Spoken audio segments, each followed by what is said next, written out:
Baik, bismillahirrahmanirrahim. Alhamdulillahi ala ihsanih wa syukru lahu ala taufiqihi wa amtinani. Wa asyhadu an la ilaha illallah wahdahu la syarika lah ta'ziman li sya'nih. Wa asyhadu anna Muhammadan abduhu wa rasuluhu ad-da'i ila ridwanih. Allahumma salli wa sallim ala Muhammadin wa ala alihi wa ashabihi wa ikhwanih. Amma ba'du, Allahumma ya muallima Ibrahim alimna, wa ya mufahima Sulaimana fahimna, wa ya mu'tiya Luqman al-hikmata atina al-hikmata wa fasal khitab. Allahumma anfa'na bima 'allamtana wa 'allimna ma yanfa'una wa zidna ilman ya rabbal alamin. Ikhwani fiddin rahimani wa rahimakumullah. Alhamdulillah ta'ala, pada kesempatan kali ini kita lanjutkan kembali pelajaran nahwu kita dari sebuah matan yang mubarak, yaitu matan Al-Muqaddimah Al-Ajurrumiyah Libni Ajurrum As-Sanhaji rahimahullahu ta'ala. Nah, kita lanjutkan, sekarang kita masuk ke poin yang ke-18. Ya. Di pertemuan sebelumnya, ini ada kaitannya dengan pembahasan di pertemuan sebelumnya. Di pertemuan sebelumnya kita membahas tentang al-fa'il atau subjek atau pelaku. Jadi urutan yang sangat bagus sekali dalam kitab ini, dalam kitab Al-Ajurrumiyah ini, setelah kita dijelaskan apa itu fi'il, ya, dan macam-macamnya, fi'il mudhari dan sebagainya, bagaimana cara i'rabnya. Kemudian setelahnya baru kita dijelaskan fa'il, ya, karena memang dalam kalimat urutannya seperti itu. Fi'il dulu, kemudian fa'il. Ya, kalau dalam bahasa Indonesia, fa'il dulu baru fi'il. Ya, bahasa Arab, bahasa Inggris, ya, dan ya mungkin bahasa-bahasa lainnya juga, itu ya kata kerjanya duluan. Ya, kalau dalam bahasa Indonesia kan saya makan. Ya, kalau dalam bahasa Arab makannya duluan. Gitu. Ya. Jadi kita katakan zahabtu, saya pergi. Kalau dalam bahasa Indonesia saya pergi. Kalau dalam bahasa Arab ya zahabtu, zahaba dulu gitu. Nah, itu perbedaannya. Ya, jadi subjek kemudian predikat. Kalau dalam bahasa Indonesia, kalau dalam bahasa Arab predikat dulu baru kemudian subjek. Predikat itu fiil, udah selesai kita bahas fiil. Ya. Ya, subjek itu fa'il, pelaku. Nah, kemarin kita bahas apa itu fa'il. Nah, sekarang kita bahas pembahasan baru namanya naibul fa'il. Ya, naibul fa'il. Naib itu sendiri artinya adalah pengganti. Ya, berarti naibul fa'il artinya pengganti fa'il. Ya, pengganti dari fa'il. Baik. Nah, maka pembahasan ini dikenal dengan nama al-maf'ul alladzi lam yusamma fa'iluhu. Pembahasan maf'ul, objek yang tidak disebutkan fa'ilnya. Lam yusamma itu artinya tidak disebutkan fa'iluhu, fa'ilnya. Jadi naibul fa'il itu aslinya objek, aslinya maf'ul. Dia bergeser, berubah menjadi pengganti fa'il. Ya. Jadi kalau dalam bahasa Indonesia misalkan saya makan roti, objeknya roti. Nah, roti ini nanti menjadi pengganti saya, gitu. Ya, maka kita katakan roti dimakan. Ya, mana kata sayanya? Dihapus. Ya, nggak ada fa'ilnya sebenarnya. Maka kita datangkan objek itu sebagai pengganti fa'ilnya. Yang tadinya dia objek, sekarang menjadi fa'il. Makanya namanya naibul fa'il. Nah, jadi poin ini al-maf'ul alladzi lam yusamma fa'iluhu, kalau dalam bahasa istilah dalam bahasa Indonesianya ya, ini namanya kalimat pasif. Ya, kalimat pasif. Kalau dalam bahasa Arab, kalau dalam bahasa Indonesia kan ada kalimat aktif, ada kalimat pasif. Ya, kalimat aktif itu ya saya makan roti, itu kalimat aktif. Ya, tapi kalau ya, roti dimakan itu kalimat pasif. Ya, itu sama dengan bahasa Arab. Nah, jadi ini istilahnya al-maf'ul alladzi lam yusamma fa'iluhu. Dan antum harus ya paham bahwasanya ya istilah ini ada perbedaannya. Ya, ada istilah yang berbeda juga dalam menyebut ya istilah al-maf'ul alladzi lam yusamma fa'iluhu ini.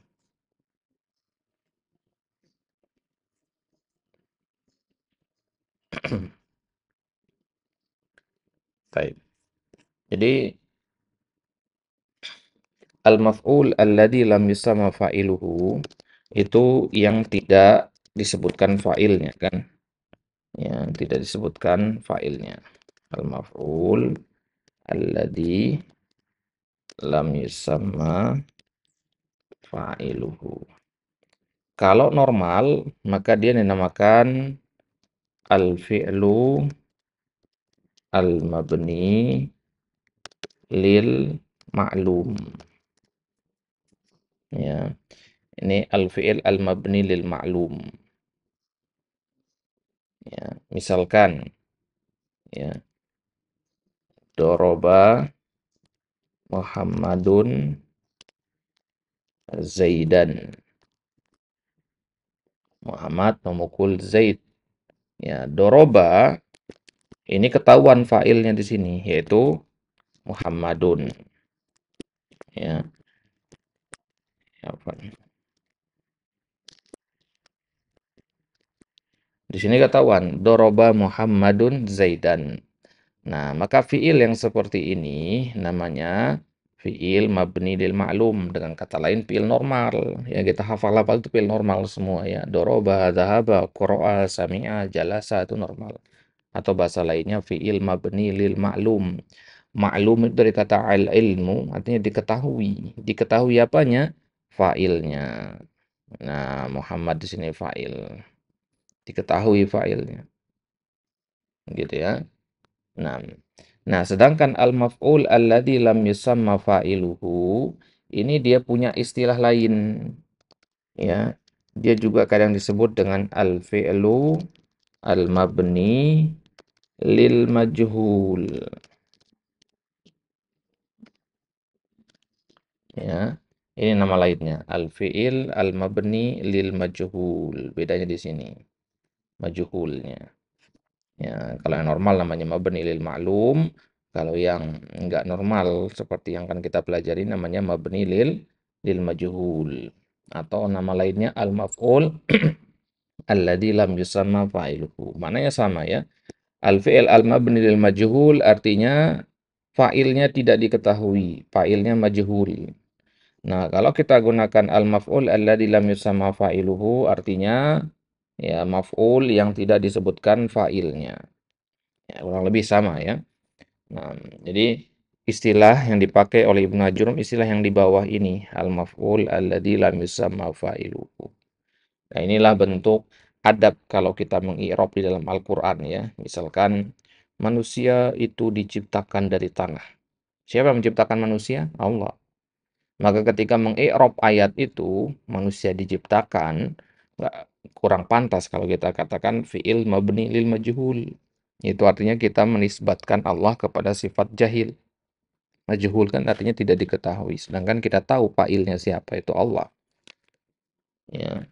Nah, maka lebih beradabnya kalau kita katakan al-maf'ul alladzi lam yusamma fa'iluhu. Itu lebih pantas kita gunakan daripada mengatakan al-fi'lu al-mabni lil majhul. Baik. Nah, sekarang ya, contohnya bagaimana fi'il mabni lil majhul? Ya kita hapus Muhammadnya tadi. Ya Muhammadun ini kita hapus. Ya, berarti tersisa doroba sama Zaidan saja. Ya. Nah, ini tersisanya doroba sama Zaidan saja. Nah, tapi kalau seperti ini tentu masih memiliki kemiripan. Nanti orang nggak bisa bedakan mana yang mabnil ma'lum sama mana mabnil majhul atau maf'ul alladzi lam yusamma fa'iluhu. Maka sudah perubahan. Maka aturannya yang tadinya doroba ya. Ini kan tadi doroba ya. Ya, kalau dia mabni lil majhul, aturannya harus dirubah. Dotnya harus berubah menjadi dhammah. Jadinya du. Ya, roknya jadi kasrah. Ba-nya tetap ya, tetap fathah. Kalau tadi kan ya dot, ro, ba. Nah, sekarang du, nah du, riba. Do, ro, ba jadi du, riba. Jadi wazannya fu'ila. Ya. Qoro'a, kuri'a. Ya. Sami'a, sumi'a. Ya. Syakara, syukira. Akala, ukila. Gitu seterusnya. Nah, kemudian perubahan selanjutnya, di sini kan nggak ada maf'ul. Ya. Dan Zaidan ini nggak bisa sebagai objek lagi. Kenapa? Kalau namanya objek itu harus ada subjeknya dong, ya. Yang namanya maf'ulun bih itu harus ada, ya, harus ada fa'ilnya. Nah, sedangkan di sini nggak ada fa'ilnya, maka Zaidan nggak bisa lagi menjadi maf'ulun bih. Di kalimat pertama, oke, dia maf'ulun bih karena ada Muhammad. Kalau di sini Muhammadnya dihapus, maka dia nggak bisa menjadi maf'ulun bih. Maka karena dia bukan lagi maf'ulun bih, tanda mansubnya dibuang, diganti dengan dhamma. Ya, diganti dengan dhamma. Jadinya duriba zaidun. Yang tadinya zaidan sekarang menjadi zaidun. Lah kenapa dhamma? Ya, sekarang dia berganti posisi. Ya, sekarang dia bukan lagi maf'ulun bi, sekarang dia pengganti fa'il yang dihapus yaitu Muhammad. Ya, Muhammad kan domah ya. Domahnya Muhammad ini dipindah sekarang ke Zaid gitu. Jadinya duriba Zaidun. Yang tadinya Zaidan, sekarang dia berubah menjadi Zaidun. Nah, maka kalimat yang pertama Zaidannya sebagai maf'ulun bih, kalimat yang kedua Zaidunnya sebagai naibul fa'il namanya. Gitu ya. Nah, jadi Zaidun itu naibul fa'il, pengganti fa'il yaitu Muhammad. Kemudian Zaidan itu maf'ulun bihnya. Baik. Ya, duriba Zaidun, doroba Muhammadun Zaidan. Ya. Nah, jadi i'rabnya begitu nanti ya. Jadi kalau antum ketemu nanti ya ada kata seperti ini ya, wazannya fu'ila, maka setelahnya pasti dhamma. Misalkan wa khuliqal insanu pastinya. Khuliqa itu mabni majhul atau al-maf'ul alladzi lam yusama fa'iluhu. Nah, maka setelahnya pasti al-insanu. Nah, baik. Ini dia ya istilah yang dipakai dan contohnya kita kembali ke kitab.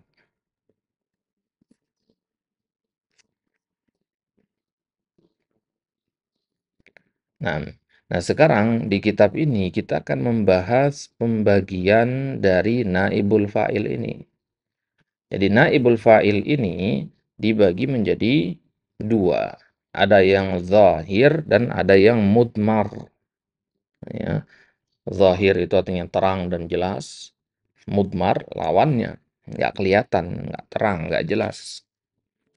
Nah, jadi ada yang zahir, ada yang mudmar. Gampang saja sebenarnya. Zahir itu berarti dia nggak pakai domir. Ya, mudmar itu dari kata domir. Ya, taib. Sekarang kita lihat. Yang zahir, contohnya ukrima sa'dun. Yukromu sa'dun. Ukrimat huda, tukromu huda. Nah, jadi dari tasrif fi'il ya, fi'il madi atau fi'il mudhari. Ya, kalau tadi kan kita katakan fi'il madhi, kalau mau dirubah menjadi mabni lil majhul, maka wazannya menjadi fu'ila, doroba, duriba tadi ya. Nah, itu kan domir huwa. Ya, domir huma, domir hum, domir antum juga boleh. Ya, jadi jadinya apa? Ya, kalau tadi antum tasrifnya doroba, doroba, dorobu. Nah, sekarang jadinya duriba, duriba, duribu. Gitu. Duribat, duribata, duribna, duribeta, duribtuma, duribetum, dan seterusnya. Nah, itu fi'il madi. Fi'il mudhari juga begitu, bisa aja. Ya, bisa dia dirubah menjadi mabni lil majhul. Kalau duriba itu fi'il madi, ya, doroba yadribu. Ya, madi mudhari yang normal, maklum. Sekarang kalau majhulnya duriba yudrabu. Ya, jadinya yudrabu Ya, dari kata yadribu. Ya, fathahkan huruf sebelum terakhirnya. Itu huruf ro-nya. Jadinya yudrabu. Ya, yudrabu. Nah, jadi dari kata ya yadribu jadinya yudrabu itu di mudhari'nya. Maka bisa ditasrif juga. Yudrabu yudrabani yudrabuna, tudrabu tudrabani yudrabna. Nah, dari kata yadribu yadribani yadribuna gitu. Nah, jadi bisa ditasrif juga. Berarti ada dua kali tasrif ya. Tasrif mabnil ma'lum ada, tasrif mabnil majhul juga ada gitu. Taib. Nah, kita lihat yang zahir sekarang. Zahir itu berarti naibul fa'ilnya kelihatan. Antum bisa tahu, oh ini loh naibul fa'il gitu.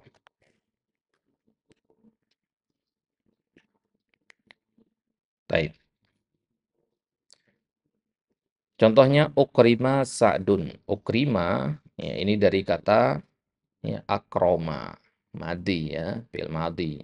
Ya, ukrima itu mabni lil majhulnya atau mabni amal maf'ul alladzi la yusamma fa'iluhu. Nah, jadi kalau doroba ini duribanya ini, ya, ukrima. Ya, ukrima sa'dun. Berarti naibul fa'ilnya di sini jelas. Naibul fa'ilnya adalah sa'dun, kesebut namanya. Ya, kalau sebut namanya, ada orangnya, ada namanya, nah itu namanya naibul fa'il yang zahir. Enak ini contohnya yang kita sebutkan tadi juga ya. Ya, di contoh sebelumnya juga tadi duriba zaidun, ya zaidun itu zahir. Ya. Yukramu sa'dun. Ya. Ukrimat huda. Nah, tukramu huda. Ini semua adalah naibul fa'il yang zahir, kelihatan semua ini. Nah, sebelumnya ukrima ini fi'il madi, yukramu fi'il mudhari, ukrimat fi'il madi, tukramu fi'il mudhari. Ukrima itu ya domir huwa, yukramu juga domir huwa, ukrimat dan tukramu itu domir hiya. Karena huda itu nama perempuan ya. Ya, huda itu nama perempuan. Ya. Nah, adapun ya tukramu itu fi'il mudhari'nya. Taib. Nah, jadi karena naibul fa'ilnya ada, yaitu saat dan huda, saat laki-laki, huda perempuan, maka dinamakan naibul fa'il yang zahir. Ya. Ya, sama kayak kita mengatakan roti dimakan, ya, papan tulis ditulis, kursi dirapikan, buku dibaca, kan ada nama bendanya disebut. Ya, ya maka ini namanya naibul fa'il yang zahir. Taib. Nah, sekarang bagaimana dengan yang mudmar? Mudmar itu ada yang muttasil, ada yang mustatir. Ya, ada yang muttasil, ada yang mustatir. Karena domir itu ada dua, ada yang domir muttasil, ada domir mustatir. Apa itu domir muttasil? Domir muttasil itu yang nempel. Ya, domir yang nempel. Apanya nempel? Ya, ya nempel domirnya itu. Maksudnya dia nempel dengan fiil sebelumnya. Contohnya, duri betu. Ya, ada tu di situ. Itu kan domir tu ini. Dia nempel dengan fiil langsung. Ya, duriba. Ya, durib dari kata doroba, duriba. Ya, duribetu. Tu itu domir ana. Maka kalau antum tasrif, ya jadinya duriba, duriba, duribu, duribat, duribata, duribna, duribta, duribtuma, duribtum, duribti, duribtuma, duribetunna, ana, duribetu, nahnu, duribna. Nah, itu dia duribetu. Ya, duribna. Ini namanya ya domir muttasil dan dia sebagai naibul fa'il. Ya, kan duriba fiilnya. Berarti setelah fiil kan naibul fa'il. Ya, karena fiilnya mabdil majhul gitu. Gitu ya. Coba bedakan lihat dengan ini ya. Perbedaannya dengan ini. Kalau ukrima sa'dun, ya, sa'dun naibul fa'ilnya nama orang kan. Ya, kalau duribetu itu domir ana. Ya, dan dia nempel gitu. Nah, nah jadi duribetu ini naibul fa'ilnya domir ana dan menempel dengan fiilnya langsung. Wa nahwi dzalik dan contoh-contoh yang lain. Kemudian mustatir. Nah, mustatir ini yang agak perlu diperhatikan sedikit. Mustatir itu artinya nggak kelihatan, tersembunyi. Jadi dia mudmar tersembunyi, mustatir tersembunyi lagi, tertutup ya sama tersutrohkan gitu ya, ada sutrohnya gitu. Nah, itu namanya mudmar mustatir. Contohnya misalkan amrun ukrima. Amrun ukrima. Nah, di sini amr dimuliakan, ukrima artinya dimuliakan. Ya, siapa yang dimuliakan? Amr. Tapi amr di sini berada di depan. Berarti dia ini bukan naibul fa'il, meskipun secara makna dia yang dimuliakan. Ya, ini bukan naibul fa'il. Ini sekarang sebagai mubtada dia. Ya, karena naibul fa'il itu seharusnya setelah fi'il, seharusnya di sini kan, setelah ukrima, ya, setelah yukromu. Ya, di sini seharusnya. Ya, tapi nggak ada apa-apa di sini. Ya, Amrun sendiri adanya di depan, Hindun di depan, ya. Ini mubtada namanya, yang berada di depan seperti ini. Ini mubtada nih, ya. Nah, maka fiil ini ukrima yukromu, ukrimat tukromu, ini mustatir, ya. Mustatir naibul fa'ilnya, ya, tertutupi dia nggak kelihatan. Nah, apa lantas domirnya? Ya, kalau tadi duri betu domir ana, dari tunya antum tahu kalau domirnya ana. Ukrima itu domirnya huwa. Ya, ukrimat itu domirnya hiya. Bisa bedakan ya. Karena ukrima kan kalau di tasrifnya ukrima, ukrima, ukrimu. Ukrima itu huwa. Nah, kalau di sini nanti misalkan ya ukrimu, oh berarti domir hum gitu. Ya. Ya, ukrimta, ya domir anta gitu. Nah, di sini domir huwa. Dari mana kita tahu domir huwa? Dari tasrifnya begitu dan huwa itu kembalinya ke amr. Jadi di sini sebenarnya ukrima huwa gitu. Ya. Ukrima huwa, ya. Yukromu huwa, ukrimat hiya, tukramu hiya. Ya, huwa dan hiya itu kembalinya ke mubtada. Ya, huwanya amr, hiyanya hindun gitu. Gitu ya. Nah, jadi ukrima di sini domirnya mustatir, huwanya nggak kelihatan. Kita taunya dari tasrifannya, ya, sehingga dia nggak perlu dimunculkan gitu. Jadi kurang pas juga kalau kita baca amr ukrima huwa. Nanti salah paham orang, ya dikiranya huwa itu sebagai objeknya nanti, padahal dia di situ sebagai naibul fa'il gitu.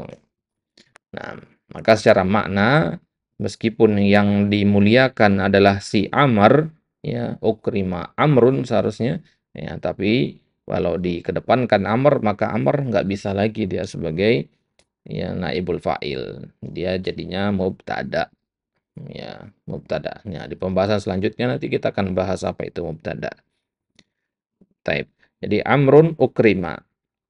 Nah, maka ya karena dia sebagai mubtada, nggak boleh lagi dia dijadikan sebagai naibul fa'il. Ya, kaidahnya kan dalam fikih itu ya, al-mashghul la yushaghal, ya, atau al-mashghul la yushghal. Sesuatu yang sudah sibuk nggak boleh disibukkan lagi. Artinya kalau dia sudah punya kedudukan sebagai mubtada, maka nggak boleh ya, disibukkan lagi sebagai naibul fa'il. Mubtada ya udah mubtada aja gitu. Jadi jangan terkecoh dengan maknanya ya. Amrun ukrima, ya. Yang dimuliakan itu amar. Oh berarti amar naibul fa'il ya. Nggak mungkin naibul fa'il itu di depan ya. Tiba-tiba muncul naibul fa'il ya nggak mungkin. Sama kayak antum bikin kalimat, nggak mungkin tiba-tiba fa'il. Fi'il dulu pastinya. Karena definisi dari fa'il itu adalah dia datang setelah fi'il. Ya, naibul fa'il juga begitu. Ya, itu kaidahnya harus dipahami dengan baik. Ya, kaidahnya adalah fa'il itu datang setelah adanya fi'il. Ya, fa'il datang setelah fi'il. Nah, ya, jadi susunan kalimat itu ya kalau kita mau bikin kalimat ya, ya, ya, fi'il dulu, kemudian fa'il, kemudian maf'ulun bih. Ya, itu pun nggak semua fi'il ada maf'ulun bihnya juga, kadang nggak ada. Ya. Tapi normalnya begini. Fi'il, fa'il, maf'ulun bih. Ya. Ini kalau fi'ilnya maklum. Ya, ini fi'il maklum, fi'il normal.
Nah,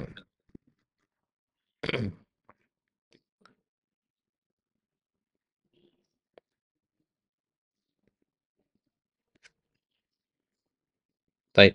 Nah, ini dia ya contoh untuk pembahasan mabnil ma'lum dan mabni lil majhul. Ya intinya kapan kita butuhkan, ya di situ kita pakai mabni lil majhul. Tapi normalnya kita menggunakan mabni lil ma'lum. Nah, maka tadi kita singgung pembahasan tentang mubtada. Insyaallah taala di pertemuan selanjutnya kita akan masuk ke pembahasan al-mubtada. Ya, kita mulai dari aqsamul mubtada, bagian-bagian mubtada. Nah, tadi kita singgung sedikit bahwa mubtada itu adalah yang berada di awal kalimat. Ya, itu mubtada. Ya, normalnya begitu. Ya, kemudian ada khabar pelengkap mubtada. Kemudian ada kana wa akhawatuha. Nah, kalau sudah masuk ke pembahasan-pembahasan mubtada itu sudah hampir habis itu pembahasannya ya. Nah, udah hampir hampir lebih dari setengah sudah pembahasan nahwu dari kitab Jurumiyah ini. Nah, ini pembahasan mubtada ini ya sangat pembahasan yang penting sekali. Setiap yang belajar nahwu pasti kenal itu apa itu mubtada ya karena pasti akan ditemukan dalam kitab-kitab nahwu. Nah, maka yaitu insyaallah yang akan kita bahas dari total poin pembahasan di kitab ini ada 40 pembahasan. Ada beberapa pembahasan yang nanti akan kita gabung jadi satu. Nah, sekarang kita sedang di pembahasan yang keberapa tadi? Ke-19 ya. Ke-19. Nah, masih banyak ya. Ya, masih ya 41 berarti berapa? 22 ya. Nah, masih 22 pembahasan lagi. Ya, 22 poin lagi. Insya Allah ya itu akan kita ambil di pertemuan-pertemuan selanjutnya. Tapi meskipun 22, ya ini kita sudah di halaman 22. Total kitab ini 47 halaman, berarti udah setengahnya lebih gitu. Nah, jadi artinya apa? Artinya di pertemuan-pertemuan selanjutnya meskipun poinnya banyak tapi ya sedikit ininya pembahasannya gitu ya. Nggak panjang maksudnya. Nggak kayak pertemuan-pertemuan awal. Kalau awal-awal memang panjang-panjang lumayan lah. Ya, kalau di pertemuan selanjutnya nanti dia banyak poinnya, cuman satu poin itu nggak melebar, nggak panjang sebagaimana sebelumnya. Baik, itu dia pembahasan kita di pagi hari ini. Insyaallah taala nanti kita lanjutkan ya di pertemuan selanjutnya di bab al-mubtada. Ada pertanyaan ini, tafadhol. Karena ulang-ulang. Baik, nanti diulang pelan-pelan ya. Baik.